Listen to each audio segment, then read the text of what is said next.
ప్రజలందరూ కూడా సార్ మాకు స్కూల్ బస్ పిల్లలకు బస్సు సౌకర్యం అవసరము, వారికి మందమరి సెంట్రల్ నుంచి బస్సు లేదంటే మన మంత్రి పొన్నం ప్రభాకర్ గారితో మాట్లాడడం జరిగింది. వారి ఆదేశాల ప్రకారంగా MD Telangana road transport corporation MD ఇతర ఆఫీసర్స్ వాళ్ళందరూ కూడా వచ్చి ఇది ఇమ్మీడియట్లీ స్టార్ట్ చేస్తాం సార్ అని చెప్పి ఈరోజు ఈ బస్ ఫెసిలిటీ స్టార్ట్ కావడం జరిగింది. నేను వాళ్ళందరికీ ఇదే కోరుతున్నాను, మీరు బస్ ఫెసిలిటీ మంచిగా వాడుకోండి.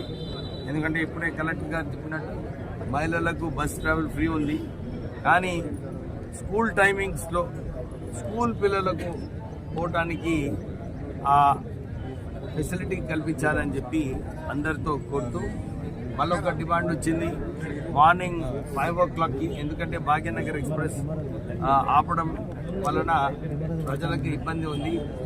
మందమరి టు హైదరాబాద్ 5 గంటలకు ఒక బస్సు వేయాలని చెప్పి వారికి కూడా కోరడం జరిగింది. ఆర్టీసీకి త్వరలోనే ఆ బస్ ఫెసిలిటీ కూడా ప్రారంభం చేస్తాం.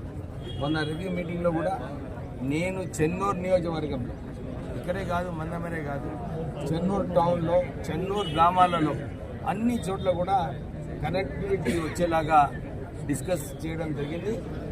ఆర్టీసీ వాళ్ళందరూ కూడా 4 బస్సులు మాకు వస్తే బాగుంటుందని చెప్పి వారు కోరారు. దాని ప్రకారంగానే ఎండి గారు కూడా తక్షణమే 4 బస్సెస్ శాంక్షన్ చేశారు. సో అన్ని గ్రామాలు కూడా ఆర్టీసీతోనే లింక్ అవుతాయి. నేను అన్ని ఎక్కడైతే రోడ్లు బాగాలేవో ఆ రోడ్లు కూడా చాలా మటుకు ఫారెస్ట్ ఏరియాలో ఉన్నప్పటికీ కూడా ఆ పర్మిషన్స్ తీసుకొని ఆ రోడ్స్ కూడా మంచిగా చేసి ఈ బస్సు సౌకర్యం కల్పించేలాగా చేస్తున్నాము. చెన్నూరు టు కాటారం, చెన్నూరు టు మాదేపూర్, మన కాళేశ్వరంకి గుడికి పోవడానికి కూడా దుగినపల్లి నుంచి ఎర్రగొంటపల్లి నుంచి ఈ 2 రూట్లు కూడా ఆల్టర్నేటివ్ డేస్లో ఆ బస్సు నడుస్తుంది. సో ప్రజలకు ఏదైతే సౌకర్యం అవసరమో అన్నీ కూడా ఆర్టీసీ ద్వారా మనం కల్పిస్తున్నాము. దీంతో పాటు ఇక్కడ మన మందమరిలో సెల్ఫ్ హెల్ప్ గ్రూప్స్కి ఒక పెట్రోల్ బంక్, ఎందుకంటే అది కూడా పెద్ద డిమాండ్లో ఉంది. ఆ పెట్రోల్ బంక్ ద్వారా సెల్ఫ్ హెల్ప్ గ్రూప్స్కి ఉపయోగపడుతుందని చెప్పి ఆ శాంక్షన్ ఇవ్వడము 2-3 నెలల్లో ఈ పెట్రోల్ బంక్ కూడా ప్రారంభమవుతుంది. మహిళలందరూ కూడా కాంగ్రెస్ ప్రభుత్వం ఏదైతే పనిచేస్తుందో దీన్ని దృష్టిలో పెట్టుకొని, ఎందుకంటే మనకు 10 సంవత్సరాలు డబుల్ బెడ్రూమ్ ఇల్లు రాలేదు, ఇప్పుడు ఇందిరమ్మ ఇల్లులు వస్తున్నాయి, సన్న బియ్యం ఇస్తున్నారు, కొత్త రేషన్ కార్డులు వచ్చినాయి.